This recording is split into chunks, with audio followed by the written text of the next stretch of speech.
get paid for the time you put in after that, you know, which I think is kind of rotten. Right.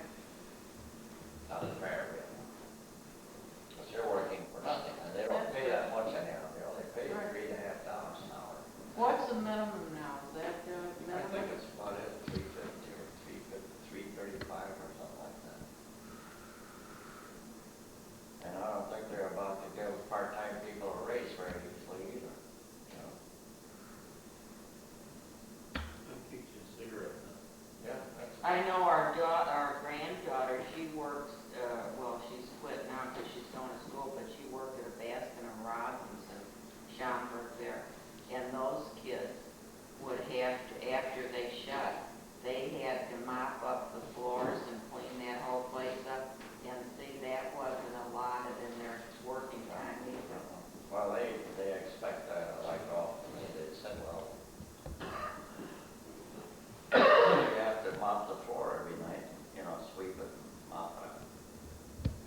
So I looked at the place and then, well, you know, as far as the size, they want you to mop the whole back room where they do all the storage too. And I said, how would somebody else is going to do that? I'll mop the office, but the rest of it for sure. Right. Plus they got plenty of time on the first shift in the morning. They may have a surge for a little while, people going to work, but then they have all kinds of time. I've been there, you know, and you don't have any rest. And I have my lulls in the afternoon too, but you know, but Saturday and Sunday they're pretty busy there. Like yesterday, now we took in $3,400. And that, well, part of it was, a good part of it was fine. I think the lady before me, she had a little over $1,300, so that means that I took in roughly $2,000. You know, so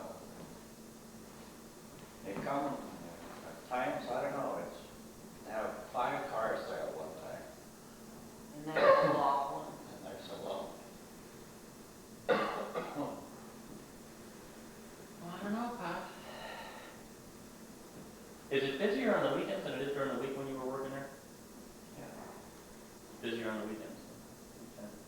I guess Friday evening is really, you know, I guess that's really busy. I would imagine because everybody's headed up toward Wisconsin or whatever they want by there. To get their gas and have Right. Up for the weekend. Getting ready for the weekend, right? Huh. But it took me forever to learn those cigarettes because, you know, just working weekends, it's like starting all over again after a while. Now I do pretty good at it. Yeah, I remember you were having trouble with that at first because, well, like you say, you only did it for a little while and then you have to almost relearn it again the next weekend you went in. Like anything else, if you don't do a lot, then you know. People come in like for cools, you know. They'll say Kings. Well, right away when they say Kings, you think, oh, it's a long cigarette. Yeah, right. And actually, it's their shortest one, really. Oh, it is? What do they call the long one? Super Kings or something? Super long. Well, they don't want the little cigarettes to sound like little ones, so they call them Kings, right? You know, what are they going to call it? I had one guy in there, and I had never heard of Virginia Slim cigarettes. Oh, yeah. And he comes in and he says, I want 5 packs of Virginia Slims. Menthol. You should have said, well, she's not here right now. So I gave him 5 packs, you know. So Virginia Slims, and I didn't figure out. I don't know whether this got menthol in it or not. So no, that's not what I want. So I said, well, all right. Can't find them. Well, they're down on the next shelf, really. But you know, that small print of menthol is so small that unless you're familiar with their color coding and how they got it printed on there, why it's pretty darn hard to see it. So I had an awful time. Do you want to smile before I shut this off, Kurt?